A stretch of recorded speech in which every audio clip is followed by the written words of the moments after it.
धन्यवाद पवित्र आत्मा, धन्यवाद ईश्वर गुरु का, धन्यवाद उस सर जी का, धन्यवाद भट्टी सर जी का, धन्यवाद राजेश भैया जी का। मेरा नाम है बबली और मैं ग्राम परासपानी से हूँ, जिला सिवनी। और मेरी जीवन की गवाही है 2020 की। उस टाइम मेरे साथ मेरे घर पे मेरी मम्मी के साथ लड़ाई हुई थी और उससे पहले का मेरा जीवन बहुत दर्द और दुख में, मैं बहुत बीमार रहती थी। अन्य अन्य प्रकार के मेरे अंदर बीमारियां रहती थी। मैं एक भी दिन ऐसा अच्छा नहीं रहती थी, बहुत बीमार रहती थी। तो मैं बहुत परेशान थी, बीमारी से भी और फिर घर से भी और मेरे परिवार से भी। तो मेरे मन में बस यही आया कि बस लड़ाई करते जा रही, हमेशा पैसों के लिए लड़ती है, हमेशा पैसों के लिए लड़ती है। मैं इस बार मर जाऊंगी तो मतलब दिक्कत ख़त्म हो जाएगी, ऐसे मेरे मन में आया।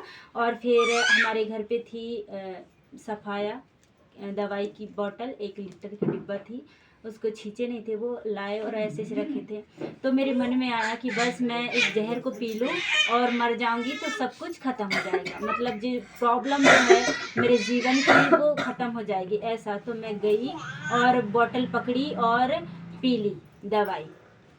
फिर आधा 1 घंटे बाद फिर मेरे को ऐसे धीरे धीरे धीरे धीरे चक्कर आने लगी।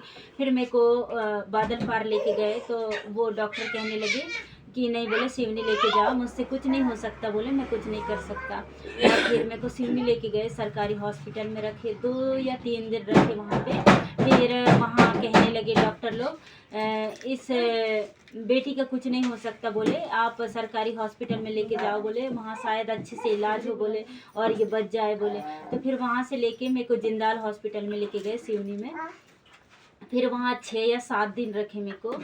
और फिर वहाँ भी कहने लगे कि अब बोले इसकी उम्मीद नहीं, हम कुछ नहीं कर सकते, बोले आपकी इच्छा जहाँ हो, बोले वहाँ लेके जाओ, और निकाल दिए। फिर वहाँ से नागपुर लेके जाने वाले थे। और फिर मेरा एक छोटा भाई है अरविंद, उसके साथ कोई भैया रहते थे, बाहर काम में गए थे।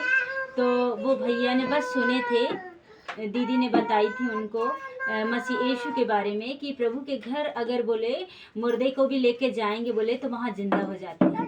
बस एक ही बात पता था उनको कि प्रभु के घर लेके जाते हैं तो मुर्दे भी जिंदे हो जाते हैं। तो बोले अगर तेरी बहन को बोले वहाँ लेके गए जाएंगे, बोले भवन में, बोले तो सच में, बोले मेरा विश्वास है कि आप तुम्हारी बहन बोले बच जाएगी।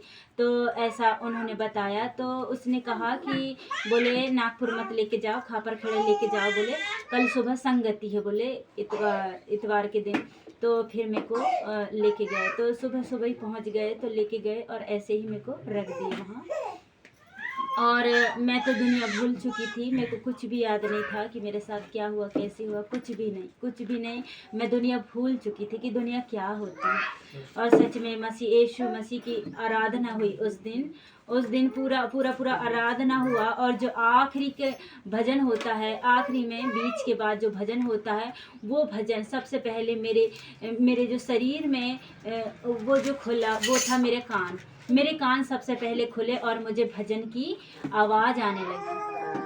और जब भजन की आवाज़ आने लगी उसके बाद मेरे को धीरे धीरे धीरे करके मेरे को होश आने लगा और सब कुछ धुंधला, मेरी आंखें नहीं खुली थी, सब कुछ धुंधला दिख रहा था पर मेरी आंखें नहीं खुली थी। और मेरे कान खुले और मेरा मुंह खुला, मेरे कान के बाद मेरा मुंह खुला।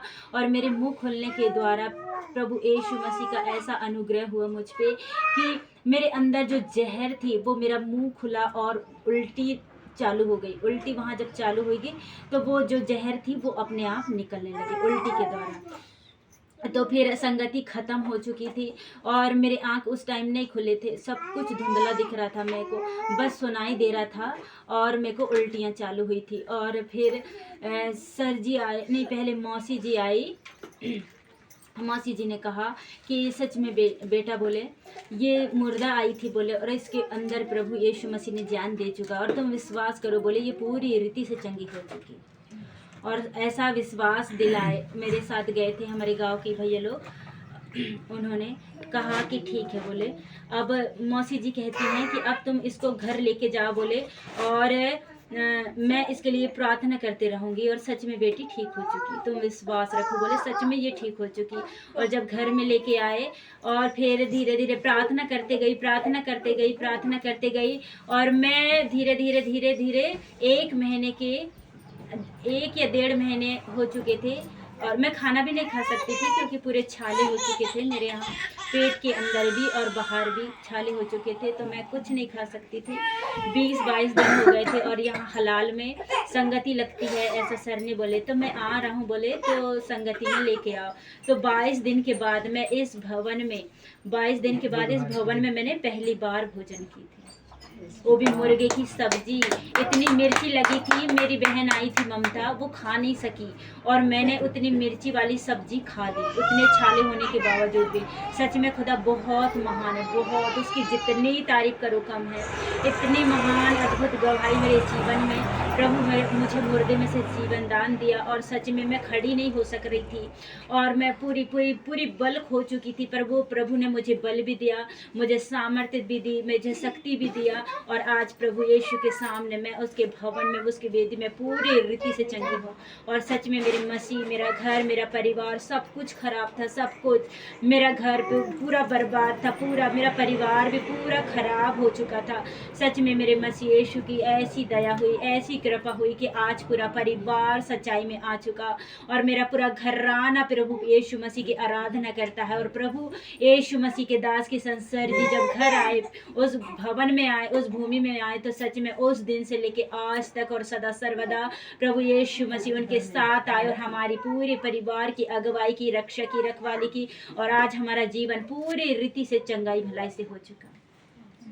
सच में खुदा बहुत महान है, जितनी तारीफ करूँ कम है। और पिता परमेश्वर यहोवा राजा, तो सदा सर्वदा हमारे अंग संग में होके चलता है और फिरता मेरे राजा, क्योंकि तेरा मंदिर प्रभु हमारी देह, हमारा शरीर, हमारी आत्मा है। खुदा तो महान है क्योंकि तू जीवित है परमेश्वर, तो महान है खुदा। हम तेरा सदा सर्वदा धन्यवाद कहते प्रभु, तो पीढ़ी से पीढ़ी का परमेश्वर है राजा, मेरे खुदा, मेरे मसीहा, मेरे पिता, मैं आपका धन्यवाद कहती। सच में मेरे पिता तू बहुत महान है, तू बहुत महान है पिता, तेरा धन्यवाद, तेरा धन्यवाद, तेरा धन्यवाद, तेरा धन्यवाद। हालेलुया, आमीन। परमेश्वर ने इस बेटी को चंगा कर दिया पूरी रीति से।